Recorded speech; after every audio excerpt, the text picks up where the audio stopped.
ఈరోజు 65 అధ్యాయాలు మనం ముగించుకుని 66వ అధ్యాయంలోనికి మనం రావటం జరిగింది. సో మీరు గమనించండి, ఈ 66వ అధ్యాయము మరి దావీదు కీర్తన కాదు. అందుకనే ఇక్కడ మన దావీదు కీర్తన అని మనం చదవము. 50వ అధ్యాయము తర్వాత 66వ అధ్యాయము ఎవరికి కూడా కేటాయించబడలేదు. అయితే 65, 66, 67, 68 ఈ 4 అధ్యాయాలు కూడా మరి ఇది ఎవరిని ఉద్దేశించి రాయబడింది అంటే ఇశ్రాయేలు దేశస్తులకి మాత్రమే ఉద్దేశించబడి రాయబడలేదు, కానీ యావత్తు ప్రపంచంలో ఉన్న సర్వజనులందరికీ, సర్వ దేశములందరికీ కూడా ఈ కీర్తన రాయబడి ఉంది. ఈ కీర్తన 66 కీర్తన మరి ముఖ్యంగా ఏం చేస్తుందంటే 65 కూడా మీకు జ్ఞాపకం ఉండే ఉంటుంది. 65వ అధ్యాయంలో మనం ఏం చూసామంటే మరి దేవుడు ఒక రైతుగా, లేకపోతే మనందరికీ కూడా పంటనిచ్చేవాడుగా మనకి కనిపిస్తూ ఉన్నాడు. 65వ అధ్యాయంలో మనము దాదాపు ఈ 12, 13, 14 అని 13 వచనాల వరకు అదే చూసాము. దేవుడు మరి నిజమైన రైతుగా ఉన్నాడు అనే విషయాన్ని జ్ఞాపకం చేస్తూ ఉన్నాడు.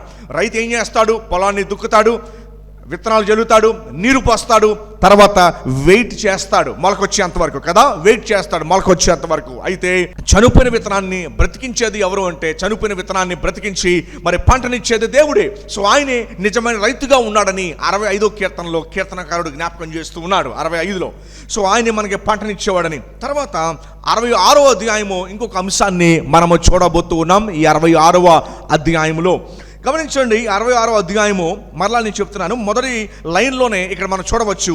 66వ అధ్యాయంలో ఏముంది అంటే సర్వలోక నివాసులారా అని ప్రారంభించాడు. ఏమని ప్రారంభించాడండి?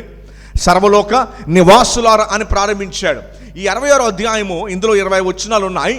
ఈ 20 వచనాలు కూడా దేని మీద కాన్సన్ట్రేషన్ చేస్తున్నాయి అంటే మరి కేవలము ఇశ్రాయేలు దేశస్తులు మాత్రమే కాదు, ఇది యావత్తు ప్రపంచంలో ఉన్న అన్ని దేశస్తుల్ని జ్ఞాపకం చేస్తూ ఉంది. అంటే అర్థం ఏంటంటే ప్రపంచ దేశస్తులారా మీరందరూ దేవుని ఆరాధన చేయండి. ఈ 66 కీర్తనలు కూడా ఏం చూస్తామంటే ఆ కీర్తనకారుడు అంటాడు చాలామంది అన్విల్లింగ్గానే ఆయన ఆరాధిస్తారంట. ఎలాగా? విల్లింగ్ కాదు, ఎలాగా? అన్విల్లింగ్. ఇష్టం లేకపోయినా కూడా ఆయనకి మోకాలు వేస్తారు, ఇష్టం లేకపోయినా కూడా వారి పెదవులతో ఆయన్ని ఒప్పుకుంటారు. ఫిలిప్పీలకు రాసిన పత్రిక 2వ అధ్యాయము 14వ వచనంలో మనం చదువుతాం, ప్రతి మోకాలు ప్రతి నాలుక ఆయనకు ఒప్పుకుంటుంది. ఇది ఎవరు? ఆయన ఇష్టపడి ప్రేమించి విల్లింగ్గా ఒప్పుకునేవారు కాదు, తప్పక ఆయన యొక్క శక్తిని బట్టి ఒప్పుకునేవారు. అలాగే అంత మాత్రమే కాదు, ఫరో కూడా మరి దేవునికి లోబడ్డాడు, ఇష్టంగా లోబడ్డాడు. ఆ ఫరో ప్రజల్ని పంపించేటప్పుడు సరే నీ ప్రజలు తీసుకెళ్ళిపో, నీ దేవుని ఆరాధించుకోవడానికి తీసుకెళ్ళిపో అని అన్నాడు. అయితే ఫరో ఇష్టంగా పంపించాడా? ఇష్టం లేకుండా పంపించాడా? సో ఫరో దేవునికి లాయల్టీ చూపించలా. ఓకే, లాయల్టీ చూపించలేదు. మరి ఏం చూపించాడు?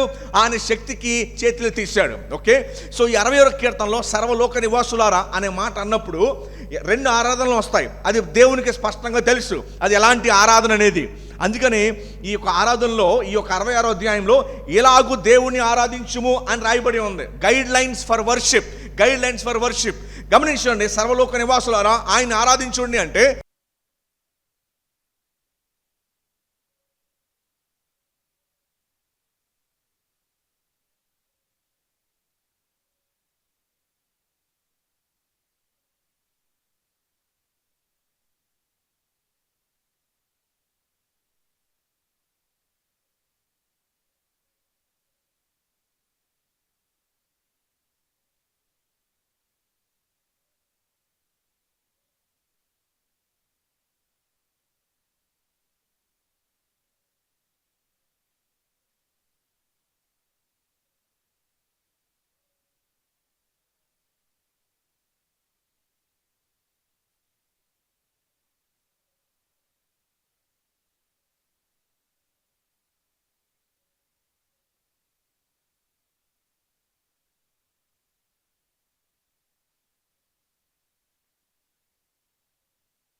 ఆశ్చర్యకరమైన విషయం ఏంటంటే ఈ కీర్తన ఎవరిని పిలుస్తుంది? సర్వనివాసులారా అని పిలుస్తుంది. విల్లింగ్ వర్షిప్ తీసుకుందాం.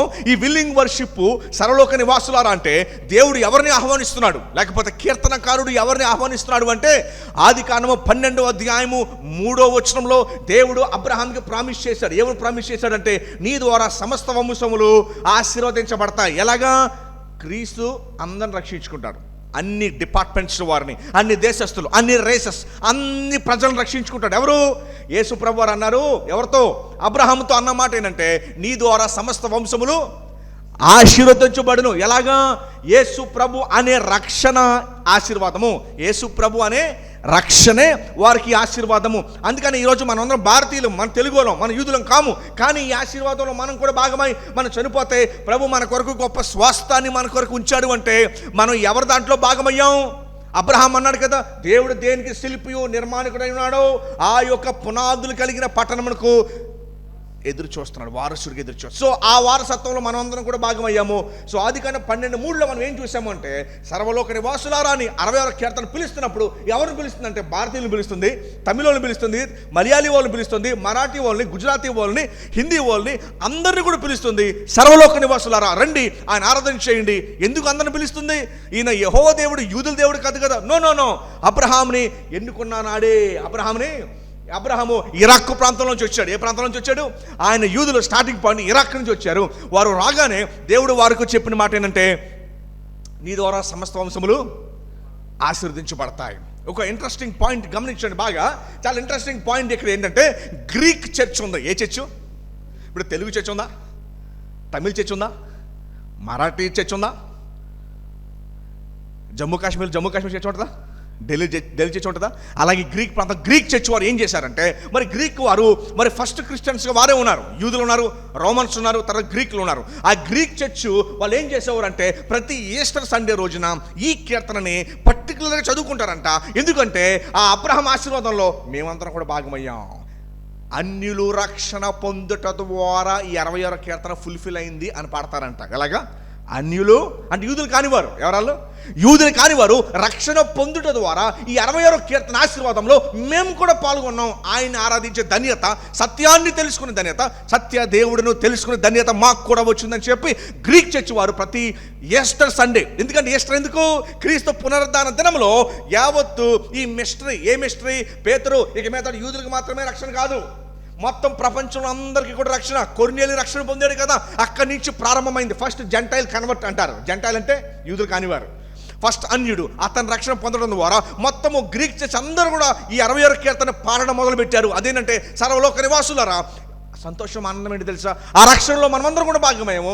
ఇది దేవుడు అనాది కాలంలో వేసుకున్న ప్రణాళిక.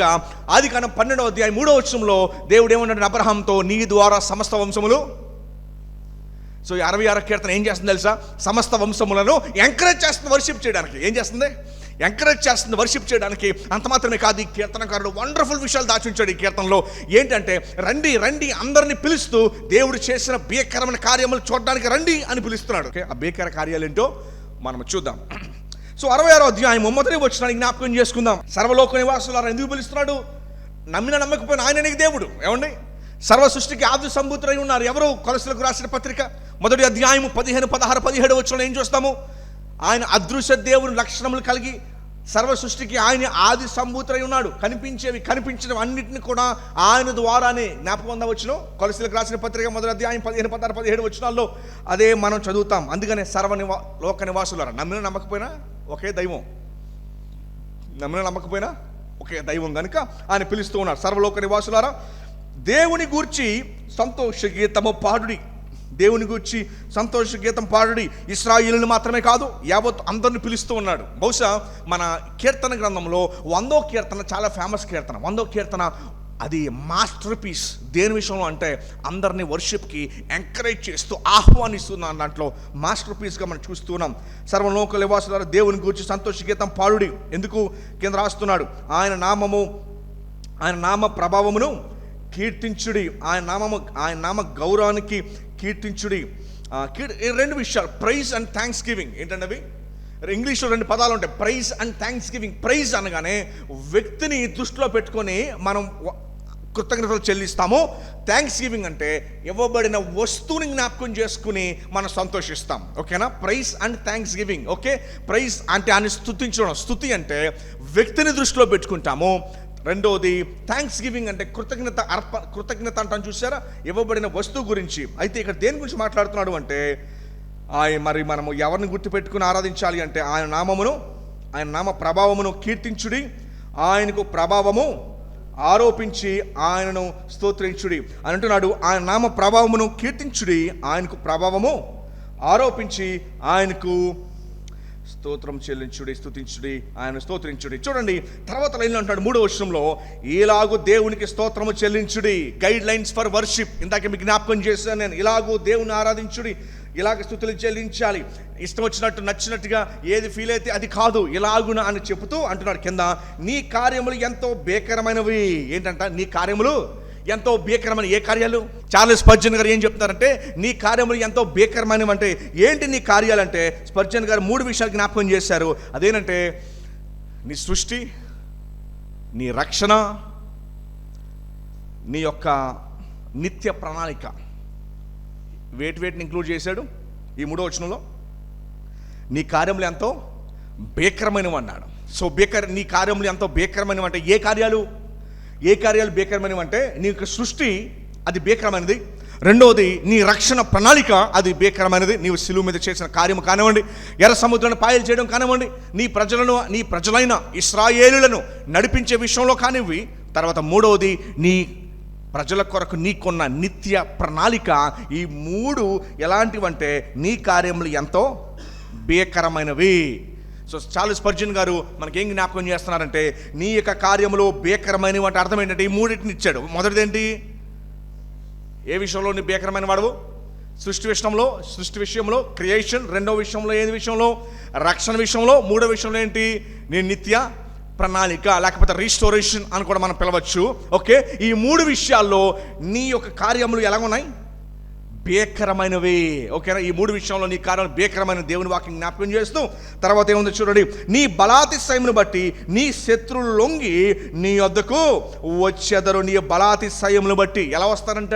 వారు లొంగి ఎట్లా వస్తారు? నీ బలాతిశయమును బట్టి. విల్లింగా అన్విల్లింగా? ఏం చెప్తారు దీన్ని బట్టి ఈ వచనంలో? విల్లింగ్ వర్షిప్, అన్విల్లింగ్ వర్షిప్ అండి ఇది. ఏ వర్షిప్ అంటారు ఇది? ఆయన బలమును బట్టి, ఆయన శక్తిని బట్టి వచ్చారు కానీ ఆయన ప్రేమను బట్టి రాలేదు. లవ్ ఎట్లా వస్తుంది? ఒబీడియన్స్ ఎట్లా వస్తుంది అంటే పౌలు గారు అంటారు 2వ కొరింథీయులకు రాసిన పత్రిక 5వ అధ్యాయం 14వ వచనంలో ఏం చదువుతామంటే, క్రీస్తు ప్రేమ నన్ను బలవంతము చేయుచున్నది, జీవించు వారికి మీదట తమ కొరకు కాక తమ నిమిత్తము మృతి పొంది తిరిగి లేచిన వాని కొరకే అందరూ జీవించవాలని నిశ్చయించుకొనిచున్నాము అని జ్ఞాపకం చేశారు. ఓకేనండి? సో ట్రూ ఒబీడియన్స్ ఎట్లా వస్తుంది? ట్రూ ఒబీడియన్స్ త్రూ లవ్ వస్తుంది. True obedience. అన్విల్లింగ్ సబ్మిషన్ ఇది. ఫరో ఏం ఇష్టపడి పంపించాడా ఇశ్రాయేలుని బయటికి? ఫరో ఇష్టపడి పంపించాడు. ఫరో ఎలా పంపించాడు? ఇష్టం లేకుండానే వారిని పంపించడం జరిగింది. సో ఈ మాట జ్ఞాపకం చేసుకుందాం. చూడండి, బలాతిశయమును బట్టి నీ శత్రువులు లొంగి నీ వద్దకు వచ్చేదరు. సో చాలామంది, ఇది వెరీ ఇంపార్టెంట్, క్రిస్టియన్స్ ఎక్కడ మారాలి అంటే లోపల మారాలి, not out side. Deeper inside, లోపల వారు మార్పు చెందాలి, రూపాంతరం చెందాలి, అక్కడ చెందాలి, నాట్ అవుట్ సైడ్. చాలా సందర్భాల్లో పాపాన్ని మనం ఎందుకు అవాయిడ్ చేస్తామంటే దేవుడు మనల్ని శిక్షిస్తాడేమో అని చెప్పి ఆ భయం చేత పాపాన్ని అవాయిడ్ చేస్తారు. దేవుడు నన్ను శిక్షిస్తాడేమో, లేకపోతే నాకు రావాల్సిన దీవెనలు రావేమో, నాకు రావాల్సిన ఆశీర్వాదాలు రావేమో, దేవుడు నన్ను దీవించడేమో, బ్లెస్ చేయడేమో, నన్ను చూడడేమో, అమ్మో అని భయం చేత ఒబీడియన్స్, విధేయత చూపిస్తారు. ఒకసారి మీరు ఆ లిస్ట్లో ఉన్నారేమో ఒకసారి చెక్ చేసుకోండి. అది ఏ వర్షిప్ అవుతుంది? విల్లింగా అన్విల్లింగా? ఇప్పుడు మీ ఆన్సర్ ఇవ్వండి. మీరు ఎందుకు ఒబీడియన్స్ చూపిస్తారు దేవునికి? వై? శిలువ మీద నా కొరకు ఆయన చేసిన కార్యం. అందుకనే ఆయన భీకర కార్యములు బట్టి ఆయన స్తుతించండి అంటున్నాడు. ఏ కార్యములు బట్టి స్తుతించండి? అసలు సృష్టిలో ఆయన ఏమై ఉన్నాడో, ఆయన బ్యూటీ, ఆయన క్యారెక్టర్ని అర్థం చేసుకొని ఆయన్ని కనపరచండి, ఆయన తెలుసుకోండి. అందుకనే ప్రతి ఆదివారం అపోస్తలుల బోధ అంత ఎందుకు ముఖ్యమంటే, unless you know him you can never love him. Okay, ఆయన నీకు తెలియకపోతే ఎన్నటిగా ఆయన ఆరాధించలేవు. తెలియని వ్యక్తిని ప్రేమించగలమా? రోడ్డు మీద వెళ్తున్నారు, ఎవరు వచ్చి మీరు చేయేశారు, బాగున్నావు అంటే, నేను నీకు తెలుసా? అదే తెలిసినోడు చేస్తే, అరే ఎలా ఉన్నావు? ఆ బాండింగ్ ఎక్కడి నుంచి వచ్చింది? త్రూ నోయింగ్ హిమ్, ఆ వ్యక్తిని తెలుసుకోవడం ద్వారా బాండింగ్ వచ్చింది. లోకం రెండు పనులు చేయగలదు. దేవుణ్ణి విల్లింగ్గా వర్షిప్ చేస్తుంది, దేవుణ్ణి అన్విల్లింగ్గా కూడా వర్షిప్ చేస్తుంది. విల్లింగ్గా వర్షిప్ చేసేది ఎవరు? ఆయన్ని ఎరిగిన ప్రజలు. అన్విల్లింగ్గా వర్షిప్ చేసేది ఎవరు? చదువుతారు. ఫిలిప్పీలకు రాసిన పత్రిక 2వ అధ్యాయము 11వ వచనము. నన్ను అడిగే ప్రశ్న ఏంటంటే వాక్యం ద్వారా ఆ వచనంలో ఉన్నది ఎవరు? ప్రభుని మనస్ఫూర్తిగా అంగీకరించిన వారా, లేకపోతే మనస్ఫూర్తిగా అంగీకరించని వారా? అందులో ఉన్నది ఎవరు? మరి మందిరంలో చర్చ్లో కూర్చొని కూడా చాలా మంది అన్విల్లింగ్గా ఆయనకి సబ్మిట్ అవుతారు. ఇప్పుడు మీ హార్ట్స్ కూడా చెక్ చేసుకోండి. మీరు దేవునికి విల్లింగ్గా సబ్మిట్ అవుతున్నామా, లేకపోతే అన్విల్లింగ్గా సబ్మిట్ అవుతున్నామా? ఫరో అన్విల్లింగ్గా సబ్మిట్ అయ్యాడు కదా. నా ప్రజల్ని పంపించు అని చెప్పి మోషే చెప్పినప్పుడు ప్రజల్ని పంపించాడా పంపించలేదా? పంపించలేదా? ఎందుకు పంపించాడు? అయిష్టంగానే పంపించాడు. అసలు ఎందుకు పంపించాడు? 10వ అద్భుతం ఏంటి? మొదటి సంతతి వారు అందరూ ఏమైపోయారు? చనిపోయారు. ఇప్పుడు మరలా పంపించకపోతే ఏమవుతుంది? నెక్స్ట్ ఇంకా పెద్ద ఆపద రావచ్చు. నెక్స్ట్ ఏం రావచ్చు? ఇంకా సీరియస్ ప్రాబ్లం రావచ్చు. ఓకేనా? సో దీని గురించి భయపడి అతను ఏం చేశాడు? ఫరో ఏం చేశాడు? ఒప్పుకున్నాడు, పంపించేశాడు ఫరో. ఓకే, సో అతనిది ఎలాంటి సబ్మిషను? విల్లింగ్గా పంపించాడా, అన్విల్లింగ్గా పంపించాడా? ఇప్పుడు ఇదే స్టోరీని మీ దగ్గర తీసుకొద్దాం సండే మార్నింగ్ ఆయన వర్షిప్ రోజున. ఓకే, ఇప్పుడు మీది ఎట్లాంటి సబ్మిషన్ అడుగుతున్నాను నేను. విల్లింగ్గా సబ్మిట్ అవుతున్నారా? ఆయన గురించి తెలుసుకుని, ఆయన భీకర కార్యములు అర్థం చేసుకుని, నిజమే ప్రభు అని మనస్ఫూర్తిగా మనము ఆయనకి విల్లింగ్గా వర్షిప్ చేస్తున్నామా, లేదా ఈ ఫరో వలే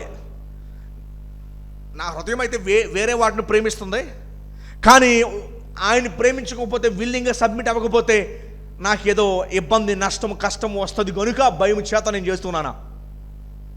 చాలామంది వర్షిప్లో లీనమయ్యేవారు, ఇది వెరీ ఇంపార్టెంట్, విల్లింగ్గా వర్షిప్ చేస్తున్నారా, అన్విల్లింగ్గా వర్షిప్ చేయొచ్చు. అన్విల్లింగ్గా కూడా చేయలేమా? ఫరో చేయలేదా? ఫిలిప్పీ 2:11 జరగలేదా? ఈ రోజు కూడా జరుగుతుంది. అన్విల్లింగ్గా చాలామంది వర్షిప్ చేస్తున్నారు. It is calling for everybody to worship అనే మాట జ్ఞాపకం చేసుకుందాం. ఓకేనండి. తర్వాత చూడేముందో, సర్వలోకము నీకు నమస్కరించి నిన్ను ఏం చేస్తుందంట? నిన్ను కీర్తించు. ఈ లైన్ ఎవరంటే నిజముగా రక్షణ పొందిన వారు, ఆయన్ని గౌరవించి ఆనర్ చేసి ఘనపరిచి ఆయన్ని ఆరాధన చేసే వారి గురించి మాట్లాడుతుంది ఇక్కడ.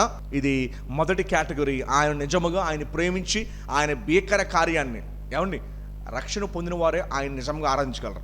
రక్షణ పొందిన వారే ఆయనను నిజముగా ఆరాధించగలరు. రక్షణ పొందని వారు ఆయన దగ్గర నుంచి వచ్చే విషయాల్ని బట్టి ఆరాధిస్తారు, ఆయన నిజముగా ఆరాధించరు. లవింగ్ గాడ్, దేవుని ప్రేమించడము. రెండవది లవింగ్ థింగ్స్ ఫ్రమ్ గాడ్. ఓకేనా? సో రెండు చాలా ప్రాముఖ్యము. బైబిల్ ఆఫర్ చేసేది ఏంటంటే క్రైస్ట్ని ఆఫర్ చేస్తూ ఉంది. తర్వాత వచ్చిన మనం చదువుకుందాం. చూడండి, దేవుని ఆశ్చర్య కార్యములను చూడరండి కీర్తనకారుడు పిలుస్తూ ఉన్నాడు. నేను ఆరాధన చేయడమే కాదు, ఇతరులను కూడా ఆ దేవుణ్ణి నాతో కలిసి ఆరాధించడానికి ఆహ్వానించాలని మాట జ్ఞాపకం చేస్తున్నాడు. ఓకేనండి. See how important it is, ఎంత ప్రాముఖ్యం చూడండి. సర్వలోకము నీ నామమును కీర్తించును, దేవుని ఆశ్చర్య కార్యములు చూడరండి, నరుల ఎడల ఆయన జరిగించు కార్యములను చూడగా ఆయన ఎట్లా ఉన్నాడంటండి? భీకరుడై ఉన్నాడు. ఎందుకంటే నరులు ఆయన చేయు కార్యములు చూడలేకపోతున్నారు. ఆయన చేయు కార్యములు చూడలేకపోతున్నారు, వారు చూడట్లేదు. నరుల ఎడల ఆయన జరిగించు కార్యములు చూడగా ఆయన భీకరుడై ఉన్నాడు. తర్వాత చూడండి 6వ వచనంలో, ఆయన సముద్రమును ఎండిన భూమిగా చేశాడు. ఎక్కడ చేశాడు? ఏ సముద్రం అది? Red Sea. ఆయన ఏం చేశాడు? ఇక్కడ రెండింటిని వాడుకున్నాడు ఆయన. నిర్గమకాండం 14వ అధ్యాయంలో దీన్ని చదువుతాము. ఆయన సముద్రమును ఎండిన భూమిగా చేశాను, జనులు కాలి నడక చే దాటిరి. యెహోషువలో కూడా చదువుతాము, యోర్దాను ఎలా దాటారు? కాలి నడకనే వారు దాటి ఉన్నారు. సో చేత మరి దేవుడు హిస్టరీలో సైలెంట్గా లేడు. ఆయన చరిత్రలో వెరీ మచ్ ఇన్వాల్వ్డ్. ఎలా ఉన్నాడు? ఆయన చాలా ఇన్వాల్వ్ అయి ఉన్నాడు. అందుకనే 7వ వచనం చివరి లైన్ చూడండి ఎలా ఉందో. 7వ వచనం చివరిలో ఏం రాయబడి ఉందంటే, ద్రోహులు తమ్ము తాము హెచ్చుకొన తగదు. ఎందుకు తగదంటే, దేవుడు హిస్టరీ చరిత్రలో మానవులతో ఇన్వాల్వ్ అయ్యి ఆయన పని చేస్తున్నప్పుడు హెచ్చించుకుంటే ఏమవుతుంది? హెచ్చు కేవలం ఎవరికి? ఘనత ఎవరికి? కేవలము ఆయనకే. సో అందుచేత హెచ్చు ఏమవుదో తగదు అని రాశాడు. తర్వాత 6వ వచనంలో, ఆయన సముద్రమును ఎండిన భూమిగా చేశాను, జనులు కాలి నడకచ్చే దాటిరి, అక్కడ ఆయన యందు మేము సంతోషించితిమి. ఎక్కడ? సో ఈ కీర్తనకారుడు ఏం చేస్తున్నాడంటే, యోర్దాన్ నది యొక్క రివర్ బ్యాంక్ అంటారు చూసారా, ఒడ్డు దగ్గర తీసుకెళ్ళి ప్రజలందరినీ పిలిచి, ఇదిగో ఇక్కడ ఈ నది కొన్ని వందల సంవత్సరాల క్రితము మేము మన సంతానం అందరం కూడా మన పితరులు ఇది దాటుకుంటూ వచ్చాము అని జ్ఞాపకం చేస్తున్నాడు. అందుకనే అక్కడ ఆయన యందు మేము సంతోషించితిమి, అక్కడ దూరం నుంచి చూపిస్తూ చెప్తున్నాడు, అక్కడ ఆయన యందు మేము సంతోషించితిమి అని జ్ఞాపకం చేస్తూ తర్వాత అంటున్నాడు చూడండి, ఆయన తన పరాక్రమం వలన నిత్యము ఏలుచున్నాడు, అన్య జనుల మీద ఆయన దృష్టి ఉంచి ఉన్నాడు. ఆదికాండం 12వ అధ్యాయం 3వ వచనంలో దేవుడు తన ఆశీర్వాదాన్ని యావత్తు ప్రపంచానికి అబ్రహాము కుమారుడని యేసుక్రీస్తు ద్వారా స్ప్రెడ్ చేశాడని చెప్పొచ్చు.